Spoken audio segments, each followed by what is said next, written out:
Good day, I am Shaira Lou Canlas of BSND2A. Today, I will be discussing the capitalism, how it is developed, and the role of government in capitalism. What is capitalism? Capitalism is an economic system in which capital goods are owned by private individuals or businesses. It is originated from the Latin word capitalis, which means head of cattle. It is first used in English by the novelist William Makepeace Thackeray in his 1855 novel entitled The Newcomes.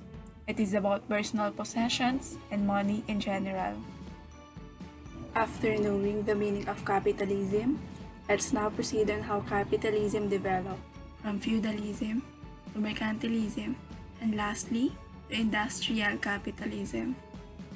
Capitalism grew out of European feudalism. Up until the 12th century, less than 5% of the population of Europe lived in towns.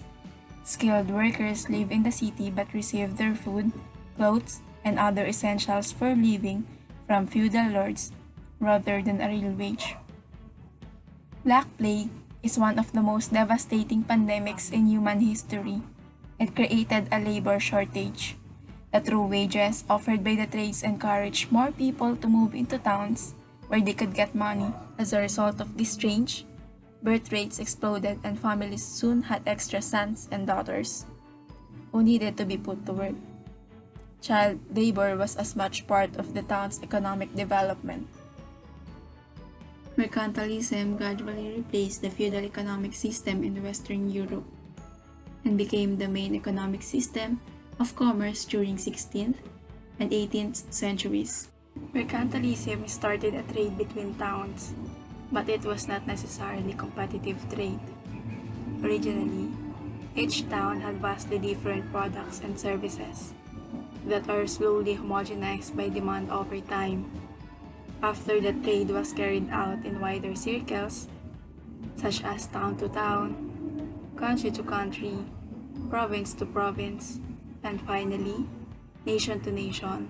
When too many nations were offering similar goods for trade, the trade took on a competitive edge that was sharpened by strong feelings of nationalisms in the continent that was constantly involved in wars. According to Adam Smith, mercantilism was not a force of development and change, but a regressive system that was creating trade imbalances between nations and keeping them from advancing. His ideas for a free market opened the world to capitalism.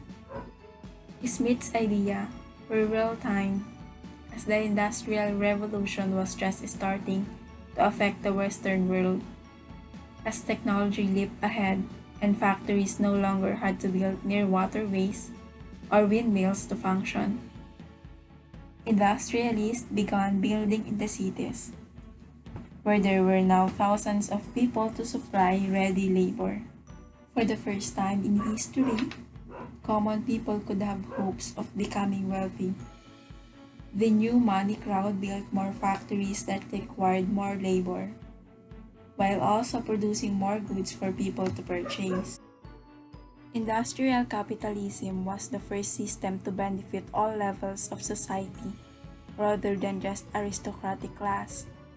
Wages increased, helped greatly by the formation of unions, and the standard of living also increased with the glut of affordable products being mass-produced. This led to the formation of a middle class that began to lift more people from the lower classes to swell its ranks. Another effect of capitalism is the economic freedom of capitalism matured alongside democratic political freedoms. Economist Milton Friedman, an advocate of capitalism and individual liberty, wrote in Capitalism and Freedom on year 1962 that capitalism is a necessary condition for political freedom. Clearly, it is not a sufficient condition. After knowing how capitalism developed, let us now proceed to the role of government in capitalism. The proper role of government in capitalist economic system has been hotly debated for centuries. Capitalism operates on two central tenets: private ownership and voluntary or free trade. These dual concepts are antagonistic with the nature of government. Strictly speaking, any government intervention in a capitalist economy takes place outside the defined confines of capitalism. In fact, some argue that a capitalist society needs no government at all. Anarcho-capitalism is a term coined by Australian school economist Murray Rothbard.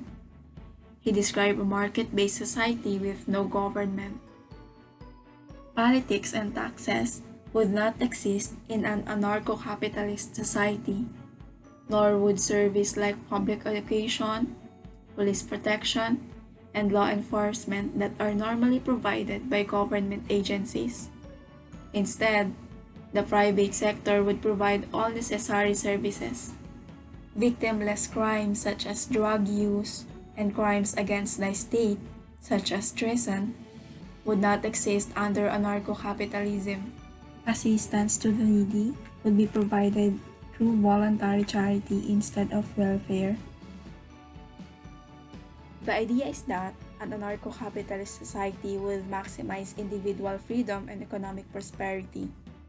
Proponents argue that a society based on voluntary trade is more effective because individuals are willing participants and businesses. And finally, that will be the end of my discussion. Thank you for watching.